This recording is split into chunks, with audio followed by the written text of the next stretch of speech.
ഗൗതം വാസുദേവന്റെ പടമായതിനാൽ ഈ സിനിമ പറഞ്ഞ ടൈമിൽ റിലീസ് ആവുമെന്ന് ആരും കരുതി കാണില്ല. അല്ലെങ്കിൽ ലാസ്റ്റ് ടൈം റിലീസ് മാറ്റി വെക്കുമെന്ന് വിചാരിച്ചു കാണും. സാധാരണ പുള്ളിയുടെ പടങ്ങളുടെ പതിവ് അതാണല്ലോ. Just kidding. ഞാൻ പറഞ്ഞു വരുന്നത് ഡൊമിനിക് ആൻഡ് ലേഡി സ്പേഴ്സിന്റെ കാര്യമാണ്. എനിവേ 11 മാസം, അതായത് 2025 ജനുവരിയിൽ ഇറങ്ങിയ ഡൊമിനിക് ആൻഡ് ലേഡി സ്പേഴ്സ് എന്ന സിനിമ 11 മാസത്തിന് ശേഷം OTT-യിൽ എത്തിയിരിക്കുകയാണ്. അത്യാവശ്യം വാച്ചബിൾ ആയ മമ്മൂട്ടിയുടെ ഈ സിനിമ തിയേറ്ററിൽ ഒരു ഫ്ലോപ്പ് ആയിരുന്നെങ്കിലും OTT-യിൽ ഇറങ്ങിയപ്പോൾ അത്യാവശ്യം നല്ല ഫീഡ്ബാക്സ് ഒക്കെയാണ് കിട്ടിക്കൊണ്ടിരിക്കുന്നത്. എനിക്കും ഈ സിനിമ തിയേറ്ററിൽ കണ്ടപ്പോൾ വർക്കായ മൂവി ആയിരുന്നു. OTT ഇറങ്ങാത്തതിനാലാണ് ഈ സിനിമയെ പറ്റിയിട്ടുള്ള വീഡിയോ നീണ്ടുപോയത്. തിയേറ്ററിൽ ഒരു ഫ്ലോപ്പ് ആകേണ്ടിരുന്ന സിനിമ അല്ല ഇതെന്ന് എനിക്ക് തോന്നിയിരുന്നു. കാരണം ഈ കൊല്ലം തിയേറ്ററിൽ വന്ന് പൊട്ടിയ പല പടങ്ങളെക്കാളും എന്തുകൊണ്ടും മികച്ചതാണ് ഡൊമിനിക് ആൻഡ് ലേഡി സ്പേഴ്സ്. ഈ സിനിമ പൊട്ടാനും ഇഷ്ടപ്പെടാനും അതിന്റേതായിട്ടുള്ള കാരണങ്ങളുണ്ട്. ഏറെ നാൾക്ക് ശേഷം മമ്മൂട്ടി അത്യാവശ്യം ചാമിങ് ആയും ഹ്യൂമർ ടച്ച് ആയും ഒക്കെ വന്ന് ചെയ്ത സിനിമയാണിത്. ഡൊമിനിക് എന്ന ക്യാരക്ടർ ആർക്കും ഇഷ്ടപ്പെടുന്ന ഒരു നൈസ് മനുഷ്യനായിട്ട് ഫീൽ ചെയ്തു. ആ റോള് പുള്ളി നൈസ് ആയിട്ട് തന്നെ ചെയ്തു വെച്ചിട്ടുണ്ട്. ഗോകുൽ സുരേഷിന് സിനിമയിൽ പ്രത്യേകിച്ച് ഒന്നും ചെയ്യാനില്ലായിരുന്നു. ഡയലോഗ്സ് പോലും വളരെ കുറവായിരുന്നു. മമ്മൂട്ടിയുടെ ഒപ്പം ചുമ്മാ നടക്കുന്ന ഒരു ക്യാരക്ടറായിട്ടാണ് ഗോകുൽ സുരേഷിന്റെ ക്യാരക്ടർ ഇതിനകത്ത് കൊടുത്തിട്ടുള്ളത്. പക്ഷേ മമ്മൂട്ടി ഗോകുൽ കോംബോ അത്യാവശ്യം നന്നായി തന്നെ വർക്കൗട്ട് ആയിരുന്നു. മമ്മൂട്ടിയുടെ ഹ്യൂമേഴ്സും ഗോകുലിന്റെ എക്സ്പ്രഷൻസും എല്ലാം നൈസ് ആയിരുന്നു. ഈ സിനിമ ലിറ്ററലി ഒരു മമ്മൂട്ടി ഷോയാണ്. അത് നമ്മൾ കരുതുന്ന പോലെ ഒരു എക്സെൻട്രിക് ആയ ക്യാരക്ടർ ചെയ്തല്ല, മറിച്ച് പുള്ളി ഫുൾ ടൈം സ്ക്രീനിലുണ്ട്. ഡൊമിനിക് എന്ന ക്യാരക്ടർ സ്ക്രീനിൽ ഉള്ളപ്പോഴൊക്കെ ഒരു പോസിറ്റീവ്നെസ് ഉണ്ടായിരുന്നു. സിനിമയിലെ മമ്മൂട്ടിയുടെ കോസ്റ്റ്യൂംസ് ലുക്ക് എല്ലാം അടിപൊളിയായിരുന്നു. കേട്ട് പഴകിയതാണെങ്കിലും ഞാനും പറയും ഈ പഹേന് ഇത് എന്തൊരു ലുക്കാണ്. ഇനി ഈ പടം കാണാത്തവര് ഈ വീഡിയോ കാണാതിരിക്കുക, ബിക്കോസ് സ്പോയിലേഴ്സ് ഉണ്ടായിരിക്കും. Actually budget and collection wise നോക്കുമ്പോൾ ഈ സിനിമേനെ ഒരു ഫ്ലോപ്പ് എന്നൊന്നും പറയാനായില്ല. കാരണം ഈ സിനിമ 8 കോടിക്ക് താഴെയാണ് ബഡ്ജറ്റ് വന്നത്. 20 കോടിയോളം കളക്ഷൻ നേടുകയും ചെയ്തു.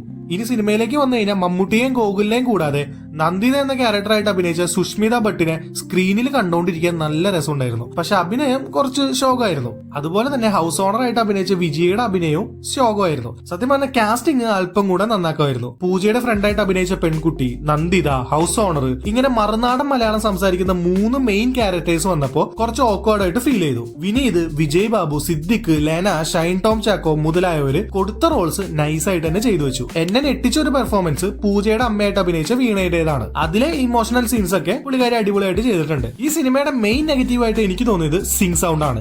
ഓരോ ഡയലോഗ്സിനിടയിലും ഒരു ഗ്യാപ്പ്, അതായത് അടുത്ത ഡയലോഗ് പറയാനുള്ള ഒരു സൈലൻസ്, അതിങ്ങനെ മുഴച്ചു നിൽക്കുന്നുണ്ടായിരുന്നു. ചില സമയത്ത് സൗണ്ട് കൂടിയും കുറഞ്ഞും ഒക്കെ ഇരിക്കുന്നുണ്ടായിരുന്നു. സോ സിംഗ് സൗണ്ട് പ്രോപ്പർ ആയിട്ട് ചെയ്യാത്തത് കൊണ്ട് ചില ഡയലോഗ്സ് എല്ലാം വാട്സാപ്പിലെ വോയിസ് നോട്ട് കേൾക്കുന്ന പോലത്തെ ഫീൽ ആയിരുന്നു. തിയേറ്ററിൽ കണ്ടപ്പോഴും ഇതെനിക്ക് ഫീൽ ചെയ്തിരുന്നു. ഈ സിനിമയുടെ ഒരു ട്രീറ്റ്മെന്റ് പക്ക ഒരു OTT-ക്ക് ചേർന്ന പോലെയാണ്. തിയേറ്ററിൽ വെച്ച് കാണുമ്പോൾ ഇതൊരു സ്ലോ പേസ്ഡ് ത്രില്ലർ ആയിട്ട് ഫീൽ ചെയ്യും. ഇടയ്ക്കിടയ്ക്ക് ഹൈ മൊമെന്റ്സ് ഒന്നും ഇല്ലാതെ ഡയലോഗ്സിലൂടെയാണ് കഥ മൊത്തം പറഞ്ഞിരിക്കുന്നത്. അത് യൂഷ്വലി നമ്മൾ കണ്ടുവരുന്ന ഒരു ഇൻവെസ്റ്റിഗേഷൻ മൂവീസിന്റെ എലമെന്റ് അല്ല.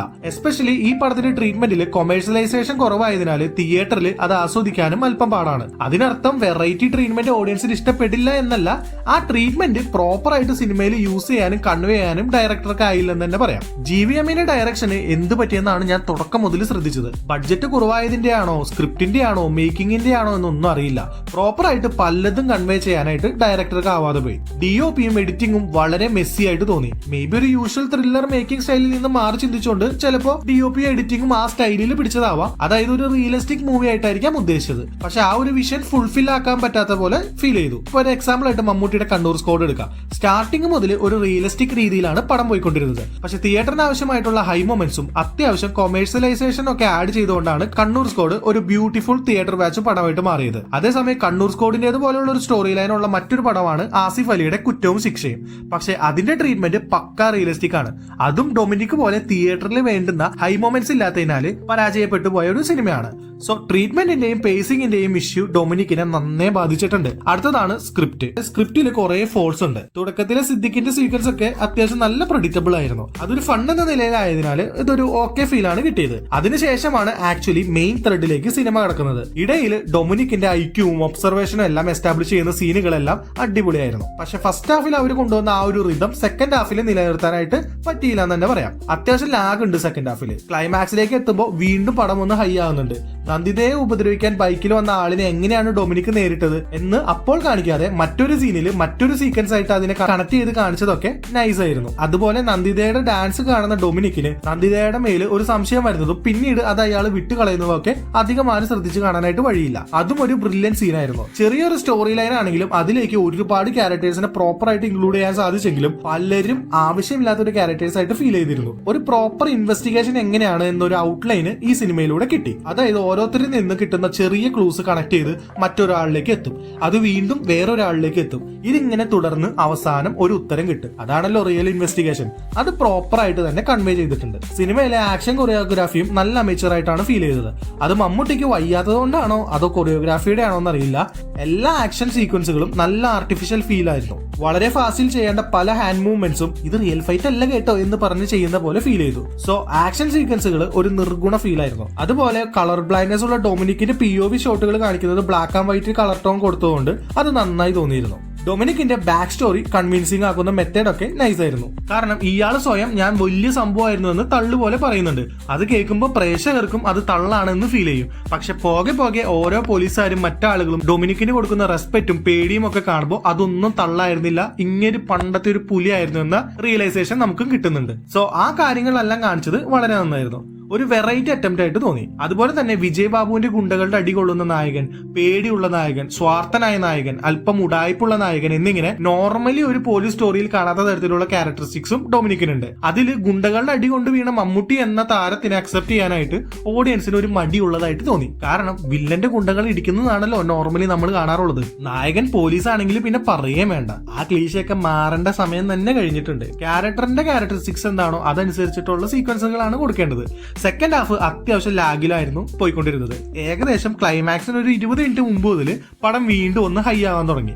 പക്ഷെ ക്ലൈമാക്സിൽ വില്ലൻ ആരാണെന്നും നല്ല പ്രഡിക്റ്റബിൾ ആയിരുന്നു. കാരണം കാർത്തിക് എന്ന ക്യാരക്ടറിനെ അന്വേഷിച്ച് തമിഴ്നാട്ടിൽ ഡൊമിനിക്ക് പോകുമ്പോൾ പഴയ നാടകത്തിന്റെ സാധനങ്ങൾ വെച്ചിരിക്കുന്ന സ്റ്റോർ റൂമിൽ നിന്ന് ഡൊമിനിക്കിന് ഒരു ആൽബം കിട്ടിയിരുന്നു. ഈ സമയം അവൻ ആ ആൽബം മറിച്ചു നോക്കുമ്പോൾ കാർത്തിക് ഗേളായിട്ട് അഭിനയിച്ച ഒരു ഫോട്ടോ സ്ക്രീനിൽ കാണിച്ചിരുന്നു. തിട്ടമിരണ്ട് എന്ന ഐശ്വര്യയുടെ തമിഴ് സിനിമ കണ്ട എനിക്ക് അപ്പോഴേ പടത്തിലെ മെയിൻ ട്വിസ്റ്റ് പിടിയിട്ടിരുന്നു. ആ ഒരു ഫോട്ടോഗ്രാഫ് ആ ഒരു സീക്വൻസിൽ കാണിക്കാതിരുന്നുവെങ്കിൽ ഒരു പക്ഷേ ആ ക്ലൈമാക്സ് എനിക്ക് predict ചെയ്യാനാകില്ലായിരുന്നു.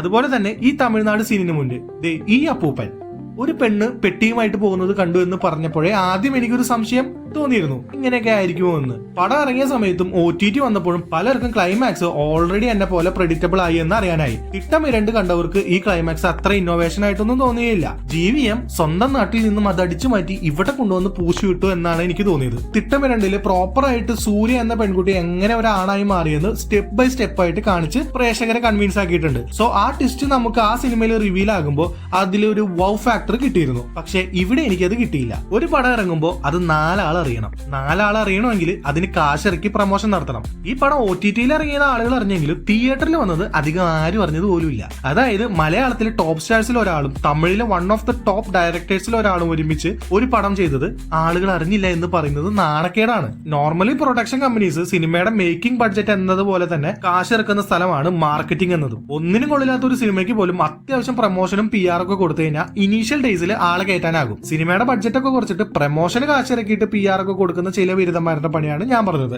At the end of the day it is A business. അവർക്ക് അവരുടെ പ്രൊഡക്റ്റ് വിറ്റ് പോകണം. ഈ രണ്ട് ഗണത്തിലും പെടാത്ത ഒരു കൂട്ടം പ്രൊഡ്യൂസേഴ്സ് ഉണ്ട്. അതിലൊന്നാണ് മമ്മൂട്ടി കമ്പനി. അതായത് മേക്കിങ്ങിന് ബഡ്ജറ്റ് ഒരുപാട് ഇറക്കത്തുമില്ല, എന്ന പടം കാശിറക്കി പ്രൊമോട്ടും ചെയ്യത്തില്ല. അറ്റ്ലീസ്റ്റ് പടം ഇറങ്ങുന്നുണ്ടെന്ന് 4 പേരെങ്കിലും അറിയിക്കെങ്കിലും വേണ്ടേ?